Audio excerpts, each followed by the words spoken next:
অবশেষে রোদ্দুরের দেখা মিলল। 2-3 দিন পর রোদ উঠেছে, দেখো কি সুন্দর। জামা কাপড়গুলো তো মেলে দেওয়া দরকার, কারণ অনেক জামা কাপড় ভিজে পড়ে আছে। আর এদিকে দেখো অলরেডি অনেকেই জামা কাপড় মেলে দিয়েছে। আমার দড়িটা এখনো খালি আছে, এটাও এক্ষুনি ভরাট হয়ে যাবে। তো এখানে আমি জামা কাপড় যেগুলো ঘরে ছিল সেগুলোই মানে মেলছি। ওপরের ঘরে যেগুলো দিয়েছিলাম সেগুলো এখনো বাকি আছে। আমি তো ভাবছি এত জামা কাপড় এই দড়িতে ধরবে কিনা।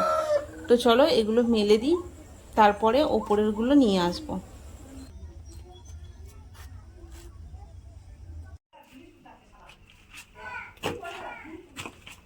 এখন চলে যাচ্ছি আমি ওপরের ঘরে, যে জামা কাপড়গুলো আছে ওগুলো নামিয়ে নেব। ওপরের ঘরেও প্রচুর জামা কাপড় আছে।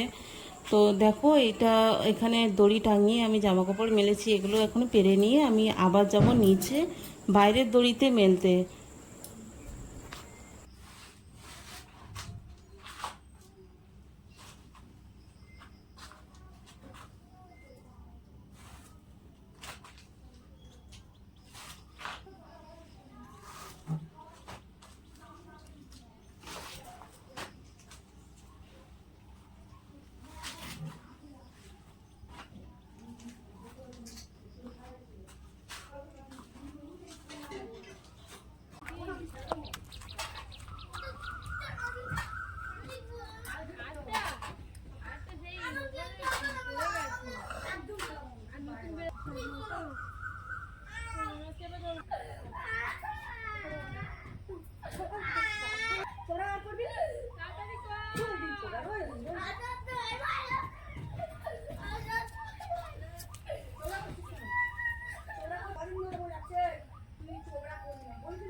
এই সেই ঝিঙে গাছ যার মধ্যে আমি দানা দিয়েছিলাম, তার মধ্যে 4-5টা গাছ বেরিয়েছে। এগুলোকে আমি এখন এই মাটিগুলোর মধ্যে পুঁতে দেবো, কারণ গাছগুলো বেশ অনেকটাই বড় হয়ে গেছে।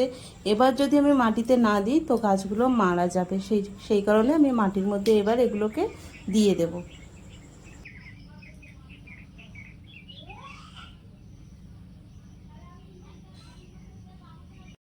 দেখো 4টে ঝিঙে গাছ এখানে আছে। এই যে ছোট ছোট ঝিঙে গাছ একদম, দেখো এইগুলো। তো এগুলো এখন দিয়ে দিয়েছি, দেখা যাক কেমন হয়। তারপরে আজকে রান্না করেছিলাম ঝিঙে দিয়ে আলু দিয়ে মাছের ঝোল, পাতলা জিরে বাটা দিয়ে মাছের ঝোল করেছি।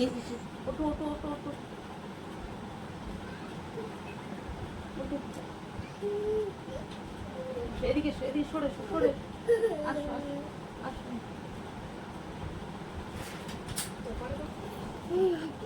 মামা ধরে না, মামা ধরে না।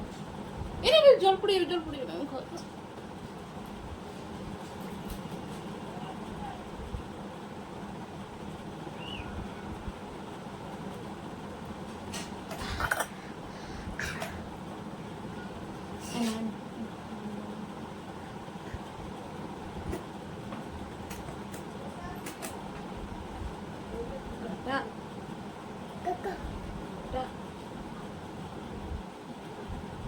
कंचा ओरे कंचा ओरे कंचा रे ओरे कंचा ओरे मामा छोड़ो बी बी बी आशा मामा छोड़ो मामा छोड़ो की रे नहीं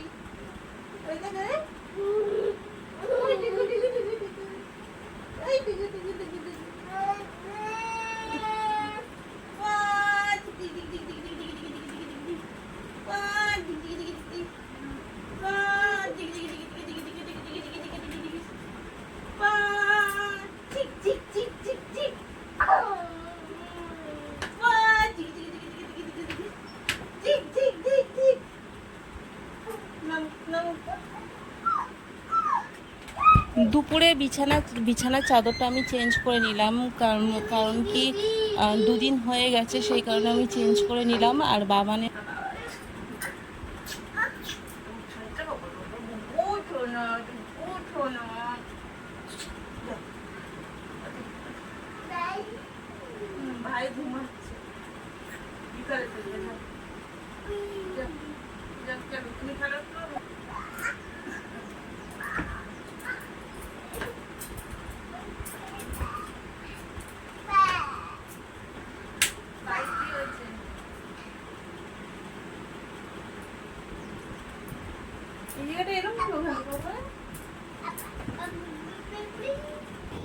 বাবান আজকে বাইরে খেলছে, তো ঘরের সামনেই খেলছে, তো সেই কারণে আমি ঘরের মধ্যে যে টুকিটাকি বিকালে কাজ ছিল এগুলো পড়ে থাকে, মানে আমি সেই সন্ধেবেলায় করি, কিন্তু আজকে যেহেতু বাবান বাইরে খেলছে সেই কারণে আমি এগুলো ভাঁজ করে নিচ্ছি। এরপর আমি ঘরটা ঝাঁট দিয়ে বাইরে যাব বাবানের কাছে। অন্যদিন ওর সাথে নিয়ে মানে ওকে ওর সাথে সাথেই আমাকে ঘুরতে হয়। আজকে যেহেতু বাড়ির সামনেই খেলছে, দেখো দেখলে বুঝতে পারবে, ওই যে আমার বাবা ছুটে আসছে, তো একদমই বাড়ির সামনে খেলছে। আর এখানে আজকে সব বাচ্চাই খেলছে, যেহেতু মাঠে বৃষ্টি হওয়ার কারণে জল হয়ে গেছে, জল জমেছে, সেই কারণে বাচ্চারা আর মাঠে যায়নি, সবই বাড়ির সামনেই খেলছে। তো সেই কারণে আমার বাবানও দূরে যাওয়ার জন্য আর বায়না করেনি, এখানেই খেলছে, তো আমারও একটু সুবিধা হয়েছে। তো চলো ঘরটা ঝাঁট দিয়ে নিই, ঘর ঝাঁট দিয়ে নিয়ে এবার আমি তারপরে বাবানের কাছে বাইরে যাব।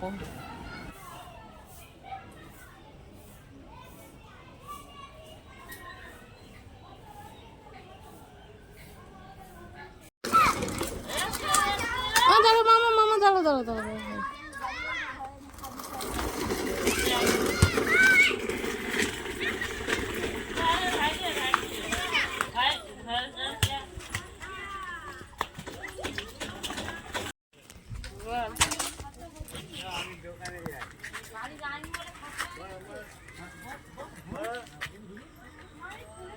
ও মারবে বল।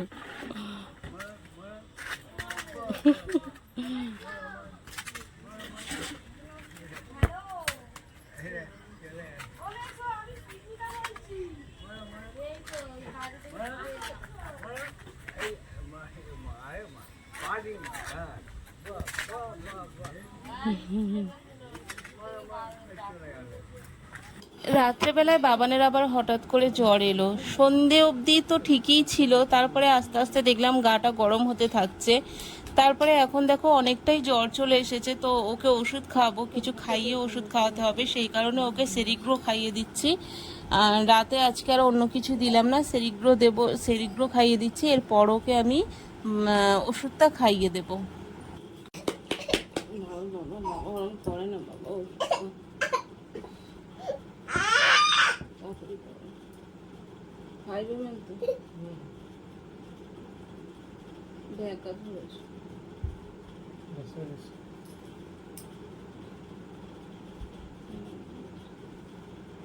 ওষুধটা খেয়ে নাও, একটু জ্বরের ওষুধ।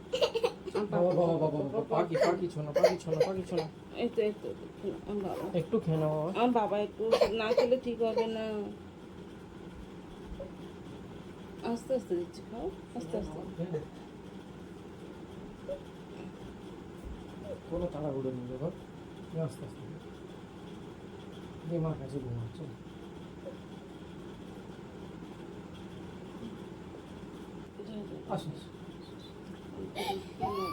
ও বাবা, ও বাবা, না না না না না না না না না না, কে বকেছে আমার বাবা?